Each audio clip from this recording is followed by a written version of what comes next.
शोभा नगरी अपनी सुंदरता और सांस्कृतिक धरोहर के लिए प्रसिद्ध थी। वहां के निवासी शांतिप्रिय, सुसंस्कृत और खुशहाल जीवन जीते थे।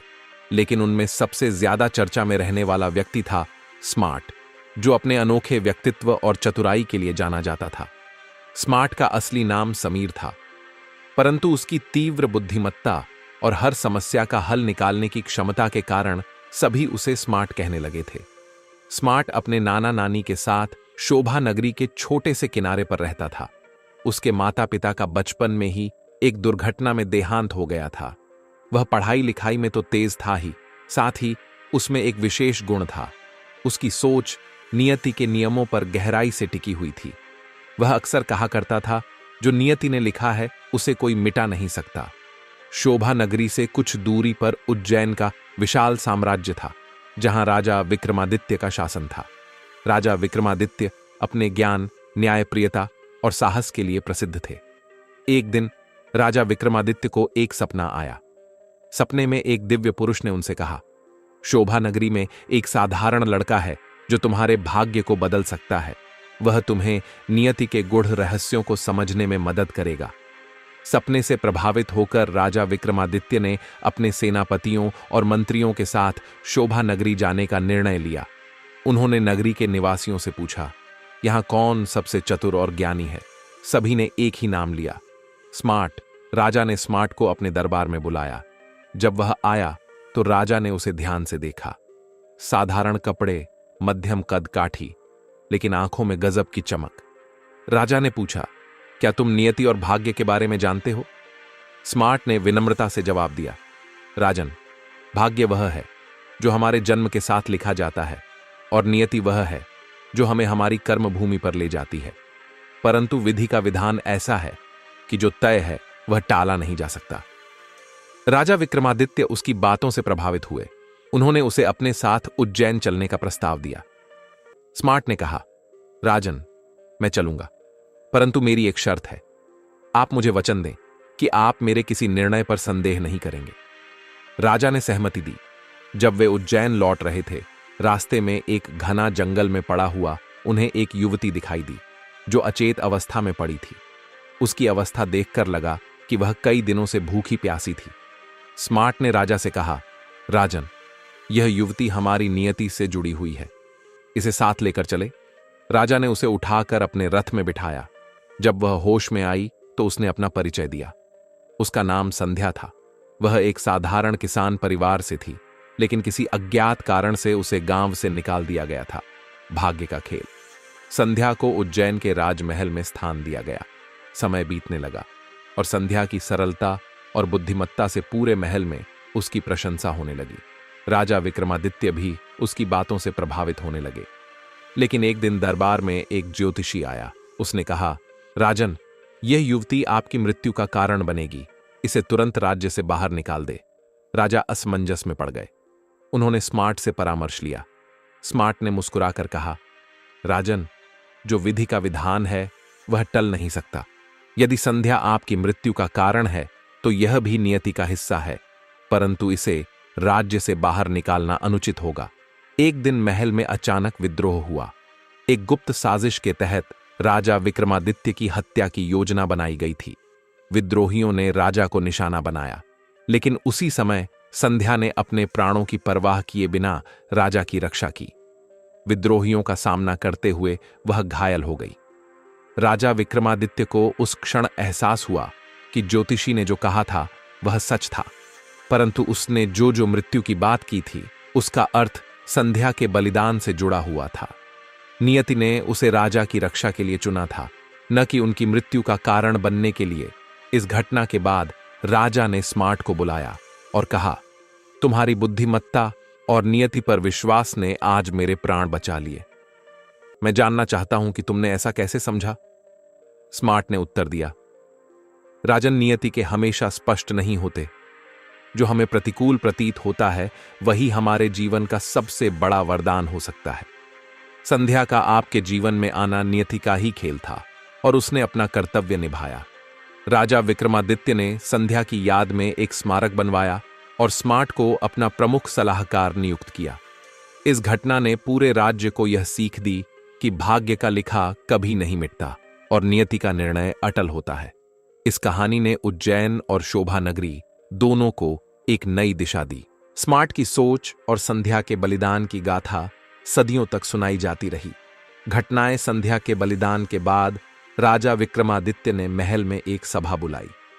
उन्होंने सभी दरबारियों को संबोधित करते हुए कहा, नियति ने हमें एक बार फिर यह सिखाया है कि हम चाहे कितने भी चतुर क्यों ना हो, भाग्य के आगे हमारी कोई नहीं चल सकती। संध्या के बलिदान ने हमें यह सिखाया है कि नियति का हर निर्णय हमारे लिए आवश्यक होता है, चाहे वह प्रारंभ में हमें कठिनाईपूर्ण क्यों ना लगे। राजा ने यह भी घोषणा की कि हर वर्ष संध्या की पुण्यतिथि पर राज्य भर में उसके नाम का उत्सव मनाया जाएगा। उन्होंने यह दिन नियति दिवस के रूप में स्थापित किया ताकि राज्य के सभी लोग नियति के महत्व को समझ सके। स्मार्ट, जिसे अब पूरे राज्य में नियति का ज्ञानी कहा जाने लगा था, राजा से अनुरोध किया कि वह शोभा नगरी लौटना चाहता है। उसने कहा, राजन, मेरा कर्म क्षेत्र शोभा नगरी है। मुझे वहीं जाकर लोगों को यह सिखाना है कि नियति के सामने हार मानने का अर्थ यह नहीं कि हम प्रयास ना करें, बल्कि इसका अर्थ यह है कि हमें हर परिस्थिति को स्वीकार कर अपने कर्मों से अपने भाग्य को उज्जवल बनाना चाहिए। राजा ने उसकी इच्छा को सहर्ष स्वीकार किया और उसे शोभा नगरी का संरक्षक घोषित कर दिया। एक नई चुनौती। स्मार्ट जब शोभा नगरी लौट रहा था, तब रास्ते में उसे एक वृद्ध साधु मिला। साधु ने उससे कहा, बेटा, तुम बहुत चतुर हो, लेकिन याद रखना, नियति का हर खेल इतना आसान नहीं होता। कभी कभी यह हमारी परीक्षा भी लेती है। स्मार्ट ने साधु से उनकी बात का अर्थ पूछा। साधु ने एक छोटी सी कथा सुनाई। कई वर्ष पहले एक राजा ने अपने राज्य के सबसे ईमानदार और मेहनती मंत्री को जेल में डाल दिया।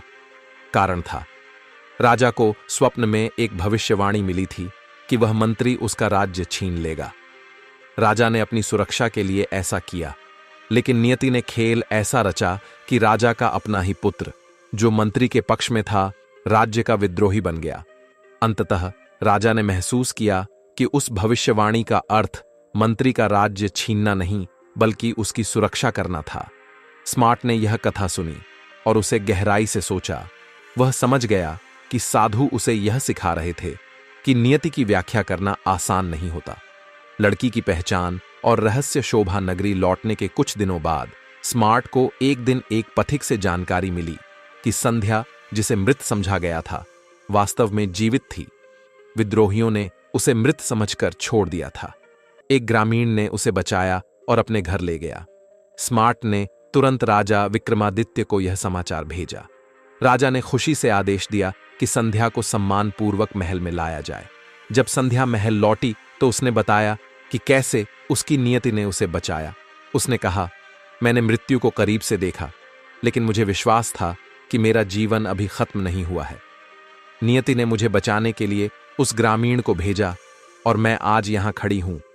संध्या के लौटने के बाद राजा ने उसे राज्य की प्रमुख सलाहकार बनने का प्रस्ताव दिया, लेकिन उसने विनम्रतापूर्वक इनकार कर दिया। उसने कहा, राजन, मेरा भाग्य मुझे यहां तक लेकर आया, लेकिन मेरी नियत मुझे मेरे परिवार और गांव की सेवा के लिए बुला रही है। स्मार्ट ने भी इस अवसर का उपयोग करते हुए राजा से विदाई ली और कहा, राजन, नियति ने मुझे यहां एक भूमिका निभाने के लिए भेजा था। अब मेरी नियति मुझे शोभा नगरी में एक नई दिशा देने की अनुमति मांग रही है। स्मार्ट ने शोभा नगरी लौटने के बाद वहां के युवाओं और नागरिकों को नियति और कर्म का महत्व सिखाना शुरू किया। उसने एक पुस्तक लिखी जिसका नाम था नियति का निर्णय और कर्म की शक्ति। यह पुस्तक धीरे धीरे पूरे राज्य में प्रसिद्ध हो गई। पुस्तक में उसने यह बात प्रमुख रूप से लिखी, नियति का निर्णय अटल होता है, लेकिन यह हमें अपने कर्म करने से नहीं रोकता। भाग्य का लिखा मिटाया नहीं जा सकता, लेकिन इसे सुंदर और उज्जवल अवश्य बनाया जा सकता है। राजा विक्रमादित्य ने संध्या को अपनी बहन की तरह अपनाया। उन्होंने राज्य के लिए नए नियम बनाए, जहां हर नागरिक को शिक्षा और स्वावलंबन का अधिकार दिया गया। राजा ने अपने दरबार में यह घोषणा की कि नियति और कर्म को समझने के लिए हर वर्ष पूरे राज्य में चर्चाएं और प्रतियोगिताएं आयोजित की जाएंगी। यह कहानी इस तथ्य को रेखांकित करती है कि नियति का निर्णय और भाग्य का लिखा अटल होता है, लेकिन हमें यह नहीं भूलना चाहिए कि कि हमारे कर्म ही हमें उस नियति तक पहुंचने का मार्ग दिखाते हैं। नियति का निर्णय हमारे लिए पहले से तय हो सकता है, लेकिन हमारे कर्म उसे अर्थ देते हैं। जो विधि का विधान है उसे टाला नहीं जा सकता, पर उसे स्वीकार कर कर्म करने से ही हम अपने जीवन को सार्थक बना सकते हैं। स्मार्ट के शोभा नगरी लौटने के कुछ समय बाद एक अप्रत्याशित घटना घटी। शोभा नगरी के एक प्रसिद्ध व्यापारी धनीराम अचानक बीमार पड़ गए। यह बीमारी सामान्य नहीं थी। धनीराम के परिवार और उनके परिचितों का मानना था कि यह किसी प्राचीन श्राप का परिणाम है। उन्होंने स्मार्ट से आग्रह किया कि वह अपनी बुद्धि और ज्ञान से इस समस्या का समाधान निकाले।